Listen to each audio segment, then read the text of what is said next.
नमस्कार श्रोता बंधु कहानी को आपण मानकु स्वागत। आज आसंतु कहानी रे सुनिबा 32 सिंहासनर तृतीय पितुला चंद्रकला कथा। तृतीय दिन सकाळे भोजराज स्नान तर्पणादि सारी सिंहासन आरोहण पई उद्यत हेबा मात्रे तृतीय पितुलिका छिड़ा होई तांकर रास्ता अवरोध करी कहिला, महाराज मु चंद्रकला कहूछि, आपण ए सिंहासनर लोभ मनरू पोछि दियंतु, कारण आपण केबे विक्रमादित्यंक परी न्याय विचार देई परिबे नाही। तथापि मु जहा कहूछि शुणंतु एवं विचार करी देखंतु जे आपण तांक सहित न्याय प्रदान रे केते दूर समकक्ष।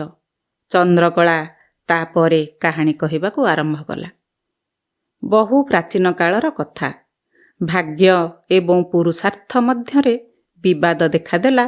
सेमानंकर उत्कर्षता नहीं दुहिंक मध्यरे किए श्रेष्ठ जानिबा पई सेमाने देवराज इंद्रंक पाखरे पहुंचिले। सेमानंक कथा सुनिबा परे देवराज बेस द्वंद्वरे पड़ीगले। काहाकू बड़ कहिबे, काहाकू छोट कहिबे। एणु सुविचार पई सेमानंकु से विक्रमादित्यंक पाखकू पठाई देले। सेमाने मर्त्यरे पहुंची महाराजांक दरबार को जाई प्रसंग उपस्थापन कले।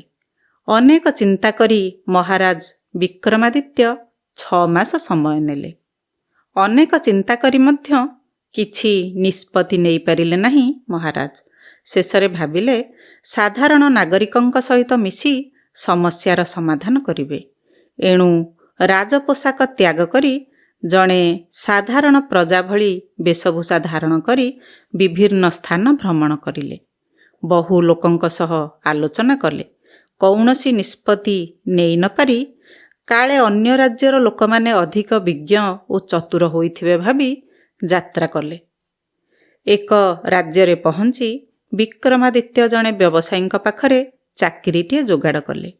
व्यवसायी तार पूर्व निर्धारित योजना अनुसार किछि अनुचरंकु नेई जहाजरे विदेश यात्रा कले। सेमानंक सहित राजा विक्रमादित्य मध्य गले। दैवात समुद्र झड़ आसिला। एक दीप निकटरे जहाजरे लंगर पकाई समस्ते अपेक्षा कले। परदिन झड़ थमीगला। मात्र जेते चेष्टा कले मध्य जहाज उठिला नहीं। शेषरे मालिक विक्रमादित्यंकु डाकिले।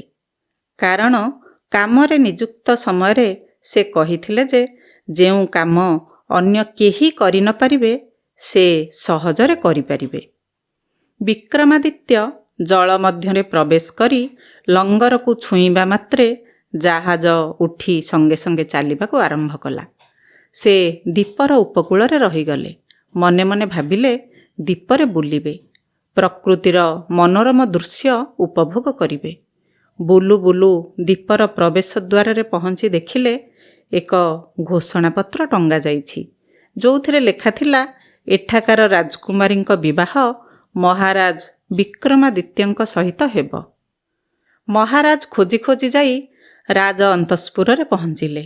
केही तांकू बाधा देले नहीं।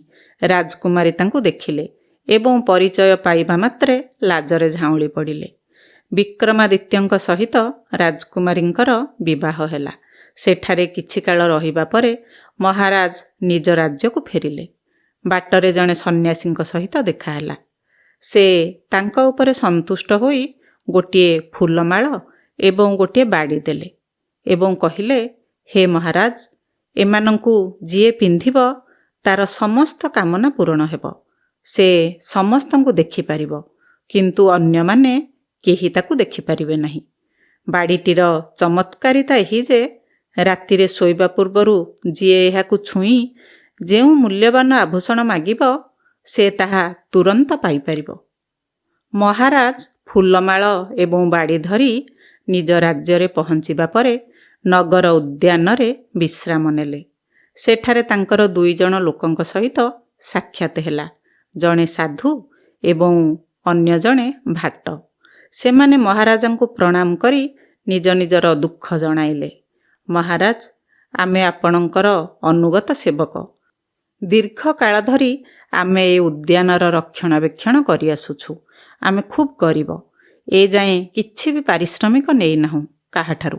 ଏଣୁ ଅନୁରୋଧ, ଆପଣ ଆମକୁ ଦୟା କରନ୍ତୁ, ଯାହାଫଳରେ ଆମର ଅଭାବ ଅସୁବିଧା ଦୂର ହୋଇପାରିବ ଏବଂ ଆମେ ଖୁସିରେ ରହିପାରିବୁ। ମହାରାଜାଙ୍କ ହୃଦୟ ତରଳିଗଲା। ସେ ସନ୍ତୁଷ୍ଟ ହୋଇ ଭାଟକୁ ଫୁଲମାଳ ଏବଂ ସାଧୁକୁ ବାଡ଼ିଟି ଦାନ କରିଦେଲେ ଏବଂ ତାର ମହିମା ବୁଝାଇଦେଲେ। ସେମାନେ ଯଶଗାନ କରି ଚାଲିଯିବା ପରେ ମହାରାଜା ଭାବିଲେ, ସେ ନିଜର ଭାଗ୍ୟ ବଳରୁ ସନ୍ନ୍ୟାସୀଙ୍କ ପାଖରୁ ଯେଉଁ ଦ୍ରବ୍ୟ ଲାଭ କରିଥିଲେ ତାହାକୁ ସାଧୁ ଏବଂ ଭାଟ ନିଜର ପୁରୁଷାର୍ଥ ବଳରେ ହାସଲ କରିନେଲେ। ସେତେବେଳକୁ 6 ମାସ ପୂରି ଯାଇଥିଲା। ଭାଗ୍ୟ ଏବଂ ପୁରୁଷାର୍ଥ ଆସି ଦରବାରରେ ହାଜର ହୋଇ ନ୍ୟାୟ ମାଗିଲେ। ମହାରାଜ ତୁରନ୍ତ କହିଲେ, ଏ ସଂସାରରେ ପୁରୁଷାର୍ଥ ବିନା କିଛି ପାଇବା ସମ୍ଭବ ନୁହେଁ। ପୁଣି ଏହା ମଧ୍ୟ ସତ୍ୟ ଯେ ଯେତିକି ଭାଗ୍ୟରେ ଥାଏ ସେତିକି ହିଁ ମିଳେ। ଅତଏବ ଭାଗ୍ୟ ଏବଂ ପୁରୁଷାର୍ଥ ପରସ୍ପର ପରିପୂରକ। ମହାରାଜାଙ୍କ ବିଚାରରେ ସନ୍ତୁଷ୍ଟ ହୋଇ ଭାଗ୍ୟ ଓ ପୁରୁଷାର୍ଥ ଫେରିଗଲେ। ଚନ୍ଦ୍ରକଳା କହିଲା, ହେ ମହାରାଜ, ଆପଣ କ'ଣ ରାଜଚକ୍ରବର୍ତ୍ତୀ ବିକ୍ରମାଦିତ୍ୟଙ୍କ ପରି ଦାନଶୀଳ ନା ବୁଦ୍ଧିମାନ ନ୍ୟାୟ ବିଚାରକ? ଏଣୁ ସିଂହାସନ ଆଶା ତ୍ୟାଗ କରି ଫେରିଯାଆନ୍ତୁ। ଭୋଜରାଜ ଆଉ କିଛି କହିପାରିଲେ ନାହିଁ। ମନେ ମନେ କ'ଣ ଭାବି ରାଜପ୍ରାସାଦକୁ ଫେରିଗଲେ। 32 ସିଂହାସନର ଚତୁର୍ଥ ପିତୁଳା କାମକନ୍ଦଳା କଥା। ପରଦିନ ମହାରାଜ ଭୋଜ ଯେତେବେଳେ ସିଂହାସନରେ ଆରୋହଣ କରିବାକୁ ଉଦ୍ୟତ ହେଲେ, ସେତେବେଳେ ଚତୁର୍ଥ ପୁତଳିକା କାମକନ୍ଦଳା ମୂର୍ତ୍ତି ସାଜି ଠିଆ ହେଲା ଏବଂ ବାଟ ଓଗାଳି କହିଲା, ମହାରାଜ, ବିକ୍ରମାଦିତ୍ୟଙ୍କର ଯେତେ ପ୍ରକାରର ସଦ୍ଗୁଣ ରହିଥିଲା, ଆପଣଙ୍କର ସେଥିରୁ କାଣିଚାଏ ଅଛି କି? ମୋ କଥା ଥରେ ଶୁଣନ୍ତୁ ଏବଂ ମନେ ମନେ ବିଚାର କରି ଦେଖନ୍ତୁ ଆପଣ ଉପଯୁକ୍ତ କି ନୁହନ୍ତି। ତାପରେ ଯାହା କରିବାର କଥା କରନ୍ତୁ। ଏକଦା ମହାରାଜ ବିକ୍ରମାଦିତ୍ୟ ରାଜଦରବାରରେ ବିଜେ କରିଥିଲେ। ମନ୍ତ୍ରୀ ରାଜପାରିଷଦଗଣଙ୍କ ସହିତ କୌଣସି ପ୍ରସଙ୍ଗରେ ଆଲୋଚନା କରୁଥିଲେ। ସେତେବେଳେ ଜଣେ ତେଜସ୍ୱୀ ସାଧୁ ଆସି ଉପସ୍ଥିତ ହେଲେ। ମହାରାଜ ତାଙ୍କର ଆଦର ସତ୍କାର କରି ଆଗମନର ଅଭିପ୍ରାୟ ଜାଣିବାକୁ ଚାହିଁଲେ। ସାଧୁ ଜଣକ କହିଲେ, ମହାରାଜ, ମୁଁ ମାନସରୋବରରୁ ଆସିଛି। ଗତ କିଛି ଦିନ ଧରି ଏକ ଆଶ୍ଚର୍ଯ୍ୟ ଘଟଣା ଦେଖି ସେଇ କଥା ଆପଣଙ୍କୁ ଜଣାଇବାକୁ ଆସିଛି। ମୁଁ ନିଇତି ଦେଖୁଛି ଯେ ସୂର୍ଯ୍ୟ ଉଦୟ ହେବା ସହିତ ମାନସରୋବର ବକ୍ଷରେ ଏକ ସ୍ତମ୍ଭର ଆବିର୍ଭାବ ଘଟୁଛି। ସୂର୍ଯ୍ୟୋଦୟ ସମୟରେ ସ୍ତମ୍ଭଟି ଦୀର୍ଘ ହୋଇଯାଉଛି। ମଧ୍ୟାହ୍ନ ସମୟରେ ତାର ଉଚ୍ଚତା ବଢ଼ି ଆକାଶକୁ ଛୁଇଁଛି। ସୂର୍ଯ୍ୟାସ୍ତ ବେଳକୁ ସ୍ତମ୍ଭଟି କୁଆଡ଼େ ମିଳେଇ ଯାଉଛି। ଏମିତି କାହିଁକି ହେଉଛି ମୁଁ ବୁଝିପାରୁନାହିଁ। ମହାରାଜା ଏବଂ ପାରିଷଦବର୍ଗ ଆଶ୍ଚର୍ଯ୍ୟ ହୋଇ କହିଲେ, କ'ଣ ତେବେ ଏହାର ରହସ୍ୟ? ସାଧୁ କହିଲେ, କିଛି କାଳ ପୂର୍ବେ ଦେବଗଣ ଓ ସୂର୍ଯ୍ୟଙ୍କ ମଧ୍ୟରେ ଯୁକ୍ତିତର୍କ ହୋଇଥିଲା। ସୂର୍ଯ୍ୟଙ୍କ କହିବା ଅନୁସାରେ ପୃଥିବୀ ପୃଷ୍ଠରେ ଏମିତି କେହି ମାନବ ନାହାନ୍ତି ଯିଏକି ତାଙ୍କର ସାମ୍ନାସାମ୍ନି ହୋଇପାରିବ। କେବଳ ସମୁଦ୍ର ହିଁ ତାଙ୍କୁ ସାକ୍ଷାତ କରିପାରିବ। ତାଙ୍କ କଥା ଶୁଣି ସବୁ ଦେବତା ଚୁପ୍ ରହିଲେ। ମାତ୍ର ଇନ୍ଦ୍ରଦେବ କହିଲେ, ପୃଥିବୀର ଏକମାତ୍ର ରାଜଚକ୍ରବର୍ତ୍ତୀ ବିକ୍ରମାଦିତ୍ୟ ଆପଣଙ୍କର ସାମ୍ନାସାମ୍ନି ହୋଇପାରିବେ, କାରଣ ସେ ଯେଉଁ ସିଂହାସନରେ ବସି ଶାସନ କରୁଛନ୍ତି ତାହାର ମହାତ୍ମା ଅତୁଳନୀୟ। ହେ ମହାରାଜ, ମୁଁ ଇନ୍ଦ୍ରଦେବଙ୍କ ଦୂତ ରୂପେ ଆପଣଙ୍କ ପାଖକୁ ଆସିଛି। ଆପଣ ଚାହିଁଲେ ସୂର୍ଯ୍ୟଙ୍କ ସହିତ ସାକ୍ଷାତ କରି ଇନ୍ଦ୍ରଙ୍କ ସମ୍ମାନ ରକ୍ଷା କରିପାରିବେ। ଏ କଥା ଶୁଣି ବିକ୍ରମାଦିତ୍ୟ କହିଲେ, ଇନ୍ଦ୍ରଦେବ ମୋ ଉପରେ ଯେଉଁ ଆସ୍ଥା ପ୍ରକଟ କରିଛନ୍ତି, ମୁଁ ତାର ଅବମାନନା କରିପାରିବି ନାହିଁ। ମୁଁ ଯଥାଶୀଘ୍ର ସୂର୍ଯ୍ୟଙ୍କ ସାମ୍ନାସାମ୍ନି ହୋଇ ଦେବକୁଳର ଗୌରବ ବଢ଼ାଇବି। ସାଧୁଙ୍କୁ ବିଦାୟ ଦେଇ ମହାରାଜ ନିଜ କକ୍ଷରେ ପ୍ରବେଶ କଲେ। ପରଦିନ ମାନସରୋବର ଅଭିମୁଖେ ଯାତ୍ରା ଆରମ୍ଭ କଲେ। ରାଜପୋଷାକ ତ୍ୟାଗ କରି ସାଧାରଣ ପୋଷାକ ପିନ୍ଧି ନିଜର ଅନୁଗତ 2 ବେତାଳଙ୍କୁ ସ୍ମରଣ କଲେ। ସେମାନେ ମହାରାଜାଙ୍କୁ ଅବିଳମ୍ବେ ନେଇ ମାନସରୋବରରେ ପହଞ୍ଚେଇ ଦେଲେ। ପରଦିନ ବ୍ରାହ୍ମ ମୁହୂର୍ତ୍ତରେ ଶଯ୍ୟା ତ୍ୟାଗ କରି ମହାରାଜ ସୂର୍ଯ୍ୟୋଦୟକୁ ଅପେକ୍ଷା କଲେ। ସତକୁ ସତ ସୂର୍ଯ୍ୟୋଦୟ ସହିତ ଜଳ ମଧ୍ୟରେ ଏକ ସ୍ତମ୍ଭ ଦେଖାଗଲା। ମହାରାଜ କାଳ ବିଳମ୍ବ ନ କରି ପହଁରି ପହଁରି ସ୍ତମ୍ଭ ଉପରେ ଚଢ଼ିଗଲେ। କ୍ରମେ ସ୍ତମ୍ଭର ଉଚ୍ଚତା ବଢ଼ି ଚାଲିଲା। ଜଳପତନ ମଧ୍ୟ ଉଠି ଉଠି ଚାଲିଲା। ନିର୍ଦ୍ଦିଷ୍ଟ ସମୟରେ ମହାରାଜ ସୂର୍ଯ୍ୟଙ୍କ ନିକଟତର ହେଲେ। ଅସହ୍ୟ ତାପରେ ତାଙ୍କ ଶରୀର ଜଳିପୋଡ଼ି ପାଉଁଶ ଗଦାୟରେ ପରିଣତ ହେଲା। ଆକାଶର ସେଇ ମାର୍ଗରେ ସୂର୍ଯ୍ୟଙ୍କର ରଥ ଅସ୍ତାଚଳ ଆଡ଼କୁ ଗଡ଼ିବା ସମୟରେ ସାରଥୀର ଲକ୍ଷ୍ୟ ସ୍ତମ୍ଭ ଉପରସ୍ଥ ଦଗ୍ଧ ମାନବ ଶରୀରର ଉପରେ ପଡ଼ିଲା। ସେ ରଥର ଗତି ବନ୍ଦ କରିଦେଲେ। ସୂର୍ଯ୍ୟଦେବ ମଧ୍ୟ ଦେଖିଲେ ଏବଂ ଅମୃତ ସିଞ୍ଚନ କରି ଜୀବନ୍ୟାସ ଦେଲେ। ମହାରାଜ ବିକ୍ରମାଦିତ୍ୟ ଜୀବିତ ହେବା ପରେ ସୂର୍ଯ୍ୟଦେବଙ୍କୁ ପ୍ରଣାମ କରି ନିଜର ପରିଚୟ ପ୍ରଦାନ କଲେ।